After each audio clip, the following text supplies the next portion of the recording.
Hey folks, this is Matt once again. Want to do a small review of Repo Man, which I saw recently, starring Jude Law and Forrest Whitaker. It's basically a lot like that Repo the Genetic Opera, except it's not a musical. And the reason I mention that is that they sort of play this like, oh, it's an original concept, but it's not, because the film did it like a year or two before this one. So, I saw that one, so I'm watching this, oh, okay, it's the same concept. I thought, okay, it's at least they're doing the series. It's not a musical. And Repo Gennaro is a horror, R-rated musical still, but still a musical. And I wasn't a big fan of that movie. But I'm like, okay, they don't do it serious. And Jude Law Forrest Whitaker, they've been buddies forever. And they're Repo Men. It's the future. Like, if you had a loan to your bank and you don't pay it, they take your house or they take your car. Here, you get these big fancy organs, but if you don't make your payments on them, Repo Men come and take the organs out. And basically, long story short, one night Jude Law doing defib and fucks up, and he gets thrust back unconscious in a coma, wakes up, they put a heart in him, he's pissed off about that. He's ready to go back to work, but he can't do it because he sees these guys as people now, not just a job, because he himself has one. And so he can't make enough money, and now they come after him. Jude Law meets a girl. They fight it out. John Leguizamo in the movie for 5 minutes, but he dies. He dies a lot in movies, I mean, not Super Mario Brothers, but think about it, Collateral Damage, he dies. Spawn, he's a bad guy, so he dies. Assault on Precinct 13 remake, he dies. Land of the Dead, he dies. In this film, he dies. So John Leguizamo gets killed a lot, actually, now that I think about it. But in that scene, Jude Law and Forrest Whitaker have a fight scene, and Forrest Whitaker hits him with this sort of like chain, and Jude Law wakes up, and they have to escape, and they realize they can't really run forever, so they go back to the big facility, and Jude Law has this big, cool fight scene in the hallway, where at first, he's shooting them with guns, holds a guy, they shoot him with holes, not as much as Total Recall, but you do practical bullet hits. And you get some practical gore mixed with CGI gore, especially like when they're doing the repoing and they're pulling out organs and shit, cutting in the stomachs. So, practical stuff. But during that scene, they kill the sort of people in soldier uniform, the Repo Men, I should say. And there's guys and girls in suits. They're taking out knives and shit. And he takes out his knives, and it's a really cool scene, cutting people in the neck and stabbing people with knives.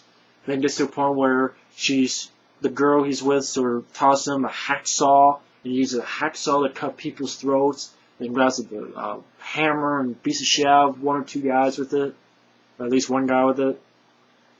Getting knives, stabbing, slicing necks. Really cool sequence. And they get to the facility and they realize they have to scan all their organs and shit that way they're not found again. And Forrest Whitaker and Liev Schreiber's in this movie as sort of the head guy. They sort of follow, and Liev Schreiber tells Forrest Whitaker, finish this. And without missing a beat, Forrest Whitaker pulled out his knife, boom, right underneath Liev Schreiber's neck. And one thing leads to another.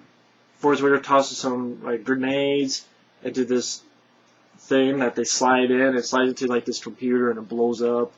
And then they're on an island somewhere, happy ending. But spoiler alert, that's why I mentioned major spoilers there.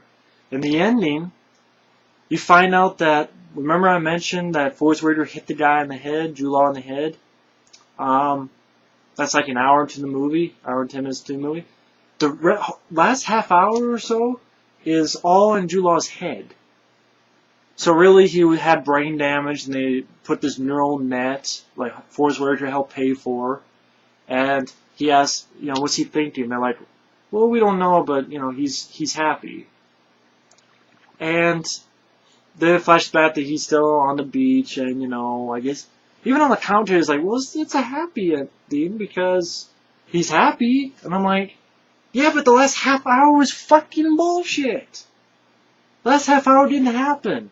And it's like one of these Terry Gilliam films. Like The Kid and Time Bandits.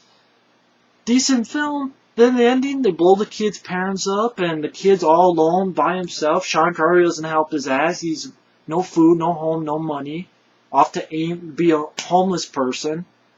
12 Monkeys. Oh, Bruce Willis saw the guy killed when he was a kid. It was himself. And the virus still goes on. And I went, fuck you. That's what that kind of ending says like this to the audience. Like, hey audience, that's what it does.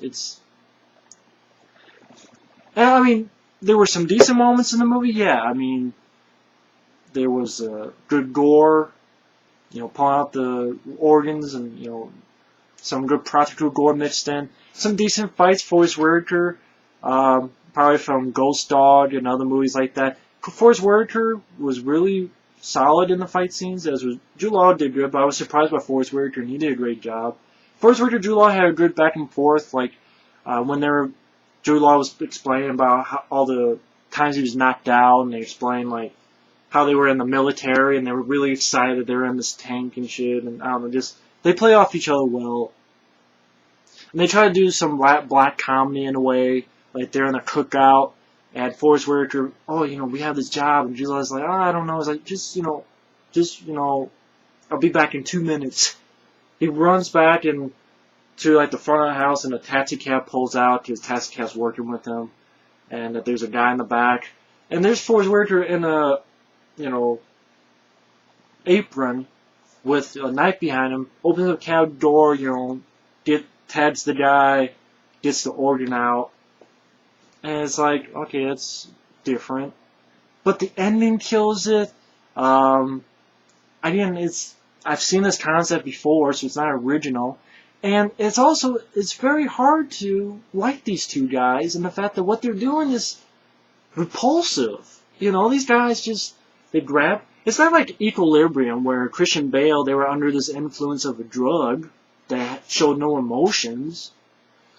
Or, it wasn't like Snake Plissken, like, he did some fucked up shit, but it's not like he saw Ernest Borgnine and shot him in the head.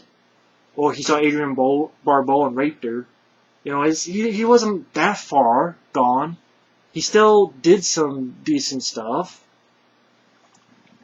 You know what I mean? He still cared. And it's like, these guys don't even care. And it's just a job's a job. And they're having fun with each other. And, they're talking about old stories. Oh, yeah, this guy cried and whimpered. Who cares? It was really funny. And I'm like, why the fuck should we care about these guys? They're morally handicapped. They're morally incomprehensible in a way. It's just, there's no reason. Oh, poor Jude Law, now what happened to you? You have an artificial heart thing. Boo fucking who? You two-faced motherfucker. You know what I mean? It's like, fuck this, man. You know what I mean? So, that was a big problem. And the ending killed it for me as well. Again, had some decent fights. It looked like the film had a budget. And Forrest Whitaker and Jude Law did well with each other, and I like Forrest Whitaker did a good job with some fight scenes, and I like the hallway sequence at the end, but I don't recommend it. I don't recommend it because it's a shitty ending. I don't recommend it because it's hard to like those two guys. Like, those two guys did a good job acting-wise, but character-wise, why the fuck should we like these two people who just cut people's organs out? Oh, it's their job. So what? It's like, okay, my job is to piss on people's heads. Doesn't mean I'm a good guy. Oh, it's a job. It means you're an asshole. And these are cold-blooded killers. Oh, poor Jude Law, happened to you. Whoop-de-fucking-do. You know what I mean? Like, so, that and the ending, I don't recommend this movie, Repo Man. So, and it does come theatrical and an unrated cut, so it is a little bit gory. But, it doesn't save the movie. So, thanks for watching, and take care.